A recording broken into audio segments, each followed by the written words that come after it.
एक छोटा सा गांव था। उस गांव में ज्यादा लोग नहीं रहा करते थे। उसी गांव में एक गोपाल नाम का व्यक्ति अपनी पत्नी और बच्चे के साथ रहा करता था। गोपाल बहुत ही गरीब था, लेकिन वह बहुत ही अच्छी तरह से व्यापार करना जानता था।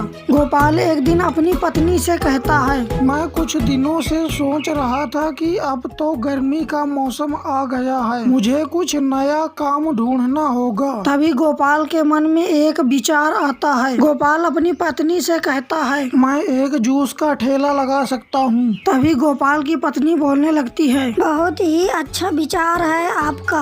आप बाजार जाकर जूस का ठेला ले आइए। गोपाल कुछ पैसे लेकर गांव से शहर की ओर निकल पड़ता है। गांव से शहर बहुत ही दूर होता है। गोपाल पैदल ही शहर की तरफ निकल पड़ता है। गोपाल रास्ते में ही सोचते सोचते निकल पड़ता है। दूसरे गांव में एक व्यक्ति दूसरे व्यक्ति से कहता है, अरे भाई, मैंने कुछ दिनों पहले ही एक जूस का ठेला लिया था। जूस के ठेले से ज्यादा आमदनी नहीं निकल रही है। मुझको पैसे की बहुत ही ज्यादा जरूरत है। अगर किसी को भी जूस का ठेला लेना हो तो मुझे बताना, मैं अपना जूस का ठेला बेच दूंगा। वह आदमी बहुत ही उदास मन से बातें करने लगता है। थोड़ी देर बात करने के बाद तभी वहाँ से गोपाल गुजर रहा था। गोपाल उस आदमी को उदास देखकर पुकारता है और गोपाल कहता है, अरे भाई, इतने उदास क्यों हो? तभी वह आदमी गोपाल को सारी बात बताने लगता है।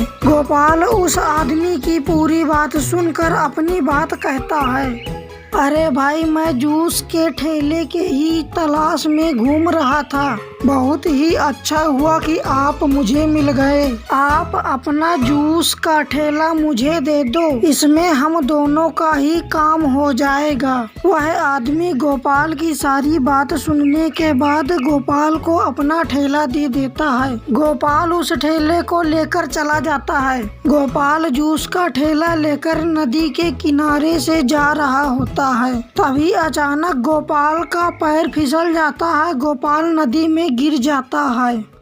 गोपाल की पत्नी घर में अकेले खड़ी होकर सोचने लगती है, बहुत ही देर हो रही है, अभी तक कोई भी खबर नहीं मिली है।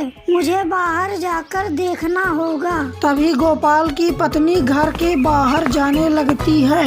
गोपाल की पत्नी चलते चलते जंगल आ जाती है, लेकिन उसको गोपाल कहीं पर भी नहीं मिलता। गोपाल की पत्नी चलते चलते नदी के किनारे आ जाती है। तभी वहाँ पर एक भूत का बच्चा भी आ जाता है। भूत के बच्चे को देखकर गोपाल की पत्नी नदी में कूद जाती है और नदी में डूब जाती है। नदी के किनारे एक चुड़ैल जा रही होती है।